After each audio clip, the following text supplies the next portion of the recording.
Chief settle की तकरीर। Washington के ग्रेट चीफ ने पैगाम भेजा है कि वो हमारी ज़मीनें ख़रीदना चाहता है। ग्रेट चीफ ने हमें दोस्ती और नेक ख्वाहिशात का पैगाम भी भेजा है। ये इनकी कमाल मेहरबानी है। हालांकि हम जानते हैं कि इन्हें हमारी दोस्ती की कम ही ज़रूरत है, लेकिन हम आपकी पेशकश पर गौर करेंगे, क्योंकि हम जानते हैं कि अगर हमने इन्हें अपनी ज़मीनें फ़रोख्त नहीं की तो ये सफ़ेद लोग बंदूकों के साथ आएंगे और हमारी ज़मीनें हथिया लेंगे।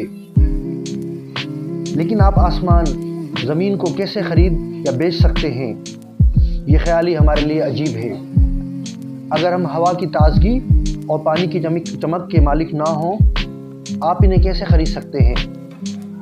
ज़मीन का हर हिस्सा हमारे लोगों के लिए मुक़द्दस है। हर चमकती देवदार की सुई, हर रेतीला साहिल, तारीक जंगल में हर धुंध, हर घास का मैदान, हर गुनगुनाने वाला कीड़ा, सब मेरे लोगों की याद और तजर्बे में मुक़द्दस हैं। हम दरख्तों से गुज़रने वाले रस को जानते हैं, जैसा कि हम खून को जानते हैं जो हमारी रगों से गुज़रता है। हम ज़मीन का हिस्सा हैं और ये हमारा हिस्सा है।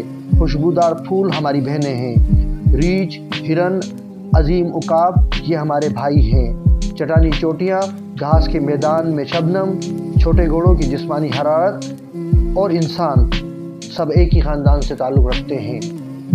दरियाओं और नदियों में जो चमकता हुआ पानी चलता है वो सिर्फ पानी नहीं है, बल्कि हमारे इस्लाफ का खून है। अगर हम आपको अपनी ज़मीनें बेच दें तो आपको याद रखना चाहिए कि ये मुक़द्दस है। झीलों के साफ़ पानी में हर चमकदार अक्स मेरे लोगों की ज़िंदगी के वाक़ात और यादें बताता है। पानी की गड़गड़ाहट मेरे बाप के बाप की आवाज़ है। दरिया हमारे भाई हैं, वो हमारी प्यास बुझाते हैं, वो हमारे कीनू उठाते हैं और हमारे बच्चों को खिलाते हैं। लिहाजा आप दरियाओं को वो एहसान ज़रूर दें जो आप किसी भाई को देते। अगर हम आपको अपनी ज़मीनें बेच देते हैं तो याद रखें कि हवा हमारे लिए कीमती है, कि हवा अपनी रूह को सारी ज़िंदगी के साथ बांटती है। जिस हवा ने हमारे दादा को अपनी पहली सांस दी थी, इसने भी आखिरी सांस ली। हवा भी हमारे बच्चों को ज़िंदगी की रूह अता करती है। लिहाजा अगर हम अपनी ज़मीनें बेचते हैं तो आपको इसे अलग और मुक़द्दस रखना चाहिए, क्योंकि इंसान इस हवा का मज़ा चखने के लिए जा सकता है जो घास के फूलों से मीठी होती है। क्या आप अपने बच्चों को वही सबक सिखाएंगे जो हमने अपने बच्चों को सिखाया कि ज़मीन हमारी माँ है, ज़मीन पर जो कुछ आता है वो ज़मीन के तमाम बेटों पर होता है। ये हम जानते हैं कि ज़मीन इंसान की नहीं, इंसान ज़मीन से ताल्लुक़ रखता है। तमाम चीज़ें खून की तरह जुड़ी हुई हैं जो हम सबको मुत्तहिद करती हैं। इंसान ने ज़िंदगी का जाल नहीं बुना, वो इसमें महज एक तार है। जो कुछ वो वेब पर करता है वो अपने आप से करता है।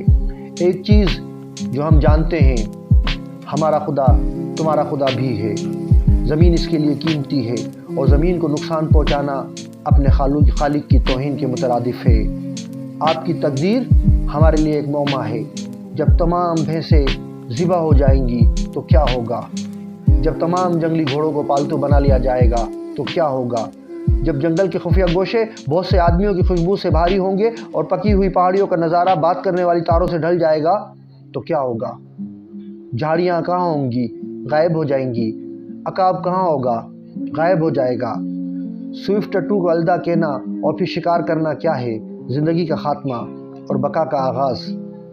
जब आखिरी सुर्ख आदमी इस बाग के साथ गायब हो जाएगा और इसकी याद सिर्फ एक बादल का साया रह जाएगी जो घास के मैदानों में मुंतकिल होता है, तो क्या ये साहिल और जंगल अब भी यहाँ होंगे? क्या मेरी कौम का कोई जज्बा बाकी रहेगा? हम इस धरती से ऐसे प्यार करते हैं जैसे एक नौमौलूद अपनी माँ की धड़कन से प्यार करता है। लिहाजा अगर हम आपको अपनी ज़मीनें बेचते हैं तो इससे प्यार करो जैसा कि हमने इससे मोहब्बत की है। इसकी देखभाल करो जैसा कि हमने इसकी देखभाल की है। ज़मीन की याद को अपने जहन में रखें जैसा कि जब आप इसे हासिल करते हैं। ज़मीन को तमाम बच्चों के लिए महफूज रखें और इससे प्यार करें जैसा कि खुदा हमसे प्यार करता है। जैसे हम ज़मीन का हिस्सा हैं, तुम भी ज़मीन का हिस्सा हो। ये ज़मीन हमारे लिए कीमती है, ये आपके लिए भी कीमती है। एक चीज़ जो हम जानते हैं, सिर्फ़ एक ही खुदा है। कोई आदमी, चाहे वो सुर्ख आदमी हो या सफ़ेद, अलग नहीं हो सकता। आखिर हम सब भाई हैं।